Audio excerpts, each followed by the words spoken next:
Zilipotimia siku za kutakasika kwao, kama ilivyo desturi ya Musa, walikwenda naye hata Yerusalemu wamweke kwa Bwana, kama ilivyoandikwa katika sheria ya Bwana, kila mtoto mwanamume, haimaanishi ni mwanaume tu, wakati ule ilikuwa ni mwanaume, si kwamba watoto wa kike hawawekwi wakfu, kama ilivyoandikwa katika sheria wakati ule, kila mtoto mwanaume aliyekifungua mimba ya mamaye na aitwe mtakatifu kwa Bwana, na huyu basi aitwe mtakatifu kwa Bwana.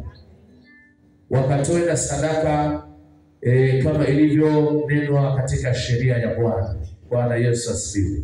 25. Na tazama, pale Yerusalemu palikuwa na mtu jina lake Simeoni. Yeye ni mtu mwenye haki, mcha Mungu, akitarajia faraja ya Israeli, na Roho Mtakatifu alikuwa juu yake, na alikuwa ameonywa na Roho Mtakatifu ya kwamba hataona mauti kabla ya kumwona Kristo Yesu.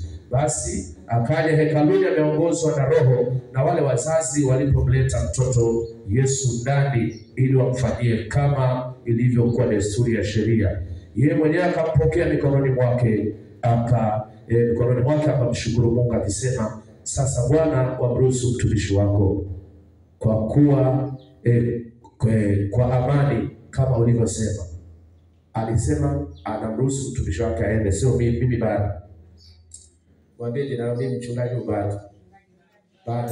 Alikuwa ni mwanadamu wa kwanza kuumbwa na Mungu. Halafu alikuwa na akili zote. Amina. Amina, tuombe. Baba Mungu wa mbinguni, ninakushukuru katika jina la Yesu utoaye baraka za watoto. Mimi mtumishi wako katika zamu yangu hapa nimesimama mbele zako. Ninakushukuru kwa ajili ya baraka mbalimbali unazowabariki watu wako wa kanisa hili. Leo hii, tarehe ya leo, nimempokea huyu mtoto kutoka katika familia ya watu wako, anaitwa jina lake Adamu. Adamu ni mwanadamu wa kwanza uliyemuumba wewe, na jina ulimpa wewe mwenyewe. Yule Adamu alikuwa na akili na hekima ya hali ya juu. Aliishi maisha matakatifu. Ulimpa uwezo wa kuwataja wanyama majina, wanyama wa kufugwa na wasio wa kufugwa. Baba, nampokea huyu mtoto kwa moyo wa shukrani. Asante kwa jinsi ulivyomtunza mama yake alipokuwa mjamzito, ulivyomwepusha na mauti yeye mwenyewe pamoja na huyu mtoto. Shetani alikuwa na vita kwa ajili ya mtoto huyu kuzaliwa, lakini alishindwa na sasa amezaliwa. Baba, asante, nimempokea kwa jina la Yesu. Nimempokea madhabahuni pako, na sasa namleta huyu mtoto na mweka mbele zako. Ewe mtoto Adamu, ninakuweka wakfu mikononi mwa Mungu leo katika jina lake Mungu Baba. Leo tarehe 24 na kuweka wakfu mikononi mwa Mungu aliyekuumba na kukuleta duniani. Kwa jina la Yesu, Mungu akulinde siku zote za maisha yako. Kwa jina la Yesu, roho ya utakatifu na roho ya kumcha Mungu iliyokuwa kwa Adamu iwe ndani yako. Kwa jina la Yesu, Mungu akuepushe na magonjwa ya kila aina, yale magonjwa yanayotajwa kuwapata watoto wadogo, magonjwa ya polio, magonjwa ya surua, magonjwa ya degedege, magonjwa ya kila jina, na yakemea na yatosha kwa jina la Yesu. Hayatakuwa sehemu katika maisha ya mtoto huyu. Ninakutakasa kwa damu ya Yesu. Ninakuweka wakfu leo katika jina lake Mungu Baba, Mwana na Roho Mtakatifu. Ukue ukiongezeka hekima, akili na umbo.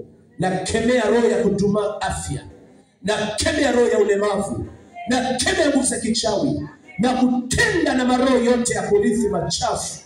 Katika jina la Yesu nimekufunika kwa damu ya Yesu. Na kanisa la Bwana liseme amen.